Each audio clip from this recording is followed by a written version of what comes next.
Hello and welcome back to another video. In today's video, I'm going to be flipping through this beautiful copy of Native American Myths and Legends written by Richard Erdoes and Alfonso Ortiz. This book was originally written in the mid-1980s, I believe, and it's a good book. It's a collection of over 100 stories from tribes across all of North America. There's a lot of fun to read, but the book itself is absolutely stunning, as you can see here. There's quite a glare. It is embossed in teal and gold, and there's lots of really nice little details here. You can see close up.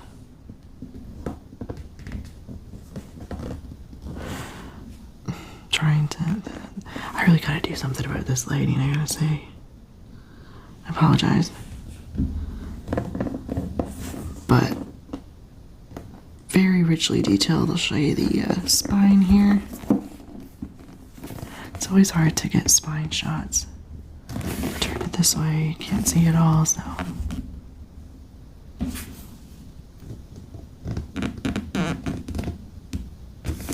And the back cover is also just as richly detailed, like, my goodness.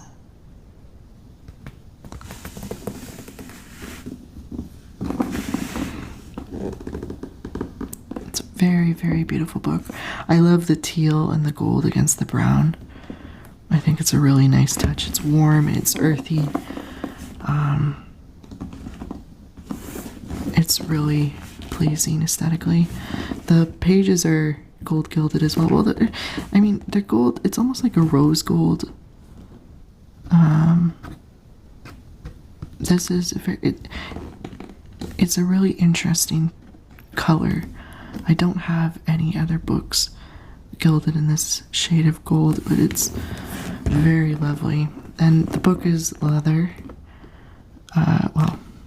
Leather. It's probably some vegan leather, which is fine. The quality does not suffer at all. I actually, when I saw this on the shelf, it was wrapped in cellophane, and I just assumed it was a Barnes & Noble leatherbound edition, but it's not. It's actually published by Pantheon Books, which is, I believe, a division of Random House or Penguin. I'm not sure. Just ignore that. Scratch that. But yeah, it's not Barnes & Noble, but the quality doesn't suffer. It is just as good of quality, if not better, if I'm being honest.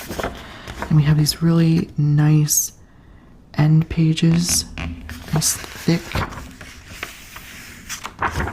and the title page here. The paper could be a little bit thicker, in my opinion, but it's perfectly satisfactory. There's nothing wrong with it. But yeah, the book is divided into 10 parts, each of the parts following a specific theme. Part 1 is Tales of Human Creation. Part 2 is Tales of World Creation. 3 is Tales of the Sun, Moon, and Stars. This part 3 was probably one of my favorite sections in the book. Really love this one. Ordeals of the Hero, Monsters and Monster Slayers. This was also a lot of fun, just talking about heroes and slaying different monsters, as the title suggests. Counting Coup, War and the Warrior Code. Part 6 is Tales of Love and Lust. Part 7 is Coyote Laughs and the Cries, so Trickster Tales. This was a very long section. I'm kind of split 50-50. Some of the stories I really liked, some of them I was just like, what is going on? Part 8, Stories of Animals and Other People. Part 9, Ghosts in the Spirit World. This was another fun section to read. I did enjoy a lot of these stories. Part 10, Only the Rocks and the Mountain Last Forever. These were stories of the end, apocalypse, if you will. But what's great is that each of the parts, each of the stories lists the tribe it was transcribed from. So tribes from all over North America. We have Sioux, Cheyenne, Hopi, Pima, Ojibwe, Cherokee, Iroquois, Métis, Oneida, Pawnee. There's so many. Apache, Navajo. Yeah, it was really nice. I will say though, these stories are, they were transcribed from Europeans, so they've been whitewashed. Like it's pretty evident that they've been whitewashed. I'd say that these are stories probably more suited for the 19th and 20th centuries. These are not stories that are from the pre-colonial era. And there's a lot of, I wouldn't say there's a lot, but there's definitely biblical influences in some of these. And they read as though they are like a Hans Christian Andersen story, or maybe not Hans Christian Andersen, like a Brothers Grimm story, perhaps. Which is don't get me wrong, these stories are a lot of fun to read. I just don't know if you're looking for something that is more scholarly or academic in nature. Probably not a very good starting point, but if you're just looking to read some interesting and fun stories, then this is a good book for you. How the Sioux Came to Be. This I like this story. This is kind of relevant to my heritage. Completely Welsh on my dad's side, and partially indigenous on my mother's maternal side. We're Sioux. So that was an interesting story for me to read. I did enjoy that one. Pushing Up the Sky, that was good. These stories were really interesting. You never knew where one was going or where you were going to end up, so they were really engaging that way. And what I also found interesting is that there's not the tone of morality is different in these. I mean, there's obviously a clear moral purpose, like a lesson to be learned in reading some of these stories, but it's different in a way that there isn't shame, or not shame, like guilt or sin attributed to them. Like it's, when you're reading other stories that have a lesson in morality, there's a sin attributed to it, or this shame and guilt attached to it, and it was different. It wasn't like that in these stories, which I thought was very interesting, considering that Christianity or any sort of monotheistic Abrahamic religious worldview was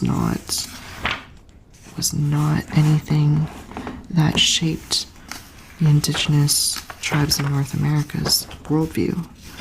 So of course their stories are going to have a different tone to them, which was really nice to read. I thought it was interesting observation, but really nice turquoise ribbon bookmark here. It's very sturdy build, and as I've been flipping through, you can see there's these nice cute little illustrations included. So It's a nice little addition. Yeah, because these stories have been whitewashed, so to speak, it makes me question how authentic, how many embellishments have been made in transcribing these. But yeah, I enjoyed this book. And I think if you're looking for an introduction, this is a good place to start. Just keeping in mind that it's not an academic resource, I wouldn't say. It's still a good read and a good starting point. So yeah, that's all I really have to say about this particular edition. If you would like, I would like to share some of these stories. So maybe, you know, if that's something you're interested in hearing, just let me know in the comments, and maybe I can make a separate video of just like a mythology video where I can just read different legends. We'll see if that's something people are interested in. But yeah, that's gonna do it for today's video. Thanks for tuning in. I always appreciate you guys that stick around to the end. It's really nice that you like listening to me babble on. But yeah, thanks again, and I will see you in the next video. Take care.